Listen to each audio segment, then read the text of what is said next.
Matt Bernier for RacingPicks.com, taking a look at three graded stakes races across the country on Saturday, November the 21st. One from Aqueduct, one from the Del Mar Thoroughbred Club, and one from Churchill Downs. Let's start off at the Big A, Ozone Park, New York. Mile and 3/8 on turf. It's the Grade 3 Red Smith. And there is a hard-hitting old veteran in here. That is the number 4, Sadler's Joy. He's 8-5 on the morning line for Tom Albertrani and company. Interesting rider change. Javier Castellano, we know, Hall of Famer, deservedly so.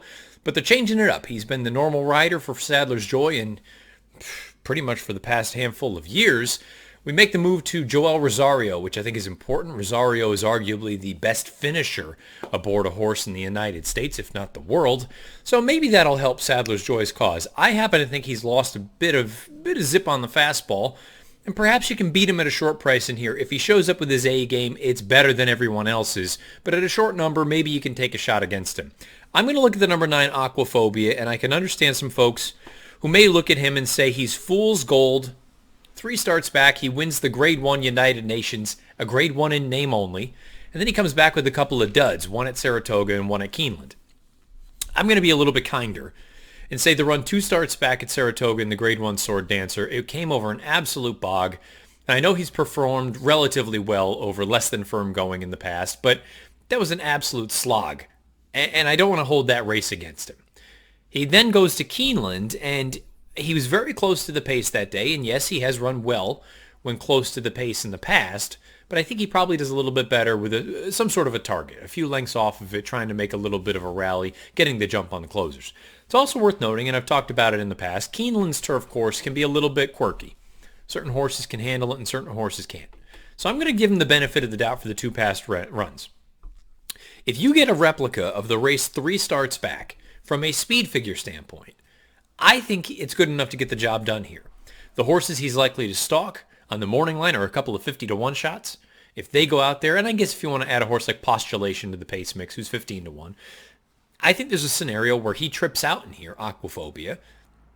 He gets first run. Irad Ortiz Jr. sends him along. You get the head start on Sadler's Joy, and perhaps it's enough to get the job done. He's 6-1 on the morning line. I don't know that we get 6-1. I think he lands somewhere in that 4-1, 9-2 range. And if he does, or at least I'm hoping he does, he'll beat the play of the day for that reason. The number 9, Aquaphobia, 6-1 on the morning line, race number 9 at Aqueduct on Saturday, the Grade 3 Red Smith. Now we're taking him in chronological order, so we're actually going to go to the West Coast first. The Grade 3 Native Diver, race number 2.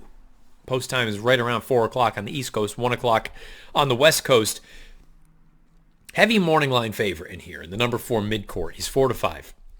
And while he is the horse to beat, there's no two ways around it on paper. From a number standpoint, he's far and away the fastest. He's run big races at Del Mar in the past. He can be into the run early. He's taking on far lesser company than what he has in his most recent runs. I just don't trust him. He can win. I won't be stunned at all if he does. But I just don't love him.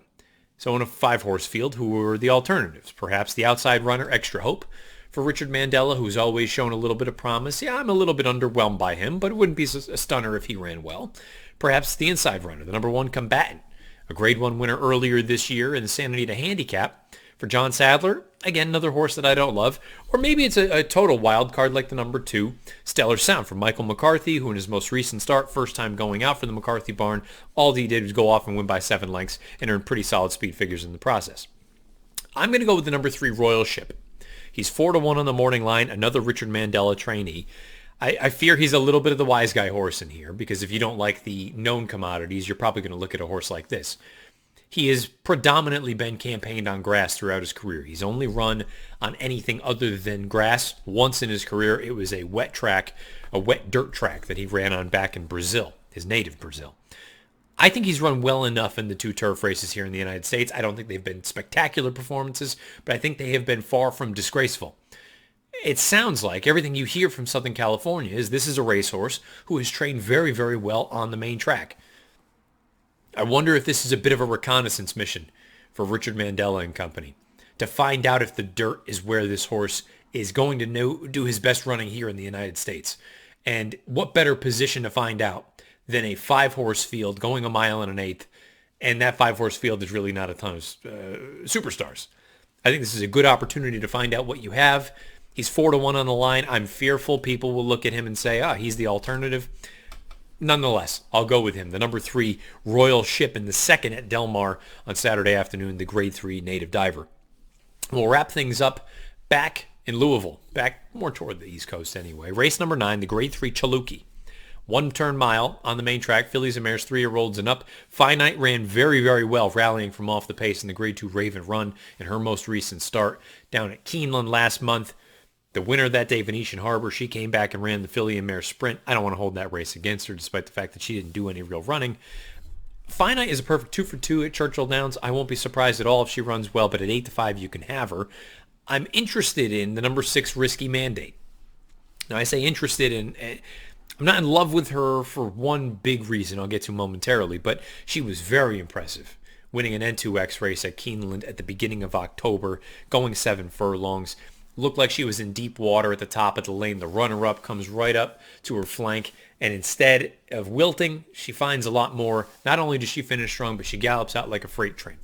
The runner-up that day, Club Car, the horse who came right up to her flank, she came back, returned, and won next out with an 87 Beyer speed figure, so the form of the race is holding up.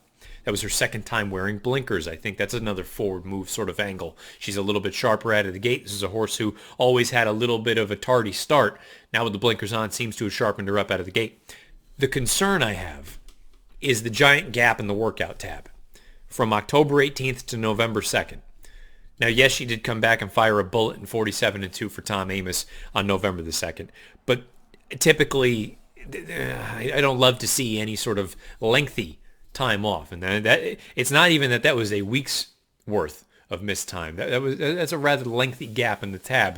A little bit of a concern for me that perhaps she's not going to be absolutely peaked for this effort, but at the same time, she looked so good. She's proven herself at Churchill Downs. She doesn't have to have the lead, but she projects to be forwardly placed in here. Hopefully she gets the jump on a horse like Finite, and anything close to that 5-1 morning line I'm interested in. I'll go with the number 6 Risky Mandate in the grade 3 Chaluki at Churchill Downs on Saturday afternoon. That is race number 9. Fillies and mares, 3-year-olds and up.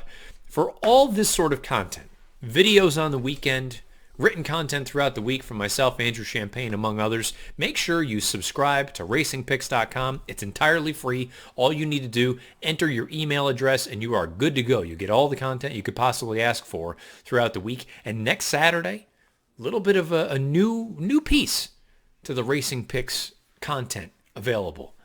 We're going to be live blogging for the entirety of the Del Mar card. Make sure you follow Racing Picks on Twitter at Racing Picks, and make sure you subscribe to racingpicks.com.